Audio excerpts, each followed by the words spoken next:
Hello বন্ধুরা, সবাই কেমন আছো? দেখো আজকে কি রান্না হয়েছে। আজকে রান্না হয়েছে বাঁধাকপি আলু দিয়ে ভাজি। তো দেখো বন্ধুরা, তরকারিটা কেমন হয়েছে। তো কপি ভালো করে ধুয়ে ছোট ছোট করে কেটে আলুগুলো ভাজি করে আদা রসুন পেঁয়াজ সব কিছু বাটা দিয়ে বাঁধাকপি ভাজি করেছি। দেখেছে বন্ধুরা।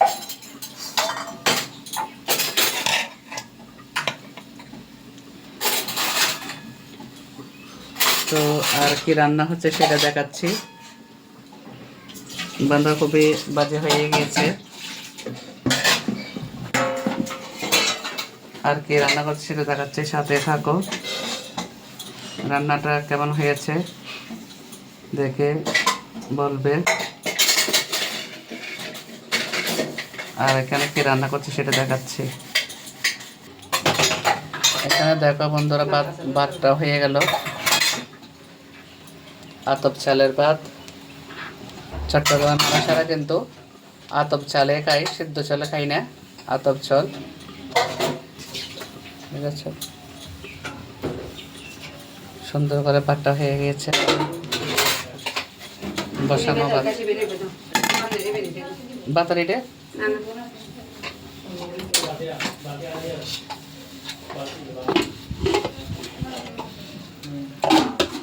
আর এটাতে হলো মাছের তরকারি, পাবদা মাছ আর বেগুন দিয়ে টমেটো দিয়ে ঝাল।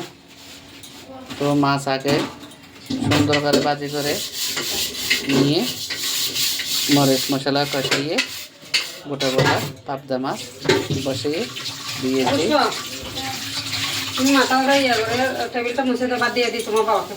ঠিক আছে, সবাই কিন্তু রান্না করতে জানো, আমি কীভাবে রান্না করলাম সেটা দেখাচ্ছি। তো মাছের আজকে এখানে দিয়েছি বেগুন টমেটো। ভালো করে মাছগুলো ভালো করে ধুয়ে ভাজি করে নিয়েছিলাম, নিয়ে মরিচ মশলা কষিয়ে অনেকক্ষণ কষাতে হবে, কষিয়ে নিয়ে মাছগুলো উপর উপর করে বসিয়ে দিয়েছি। ঠিক আছে,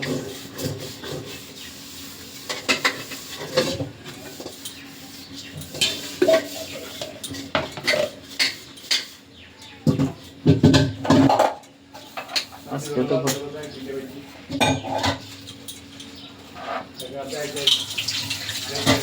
সবাই রান্নাটা কেমন হয়েছে সবাই দেখে বলবে। আমি নতুন নতুন রান্নার ভিডিও নিয়ে তোমাদের সাথে শেয়ার করব। সবার ভিডিও সবাই দেখো, দেখে লাইক কমেন্ট শেয়ার করো। কারণ আমরা ইউটিউবে কখনো একা একা কিছু করতে পারবো না।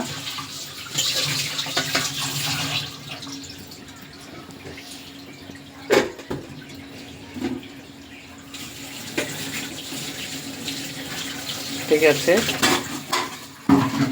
ঠিক আছে বন্ধুরা, তরকারি কালারটা কত সুন্দর হয়ে গেছে। এটা কিন্তু আজকে আমরা খাবো না, এটা ছেলেরা খাবে। কারণ গতকালকে আমরা একাদশী ছিলাম, আজকে পারো না। ছেলেদের জন্য রান্না করা হয়েছে। আর আগামীকালকে তো চতুর্দশী উপবাস। আগামীকালকে কিন্তু এই তরকারিটা আজকে আমরা কিন্তু খাবো না, ছেলেরা খাবে। তারপরও রান্না করতে হয়, ছেলেরা নিরামিষ কম খায়, এই জন্য মাছ রান্না করলাম। সবাই ভিডিওটা দেখবে।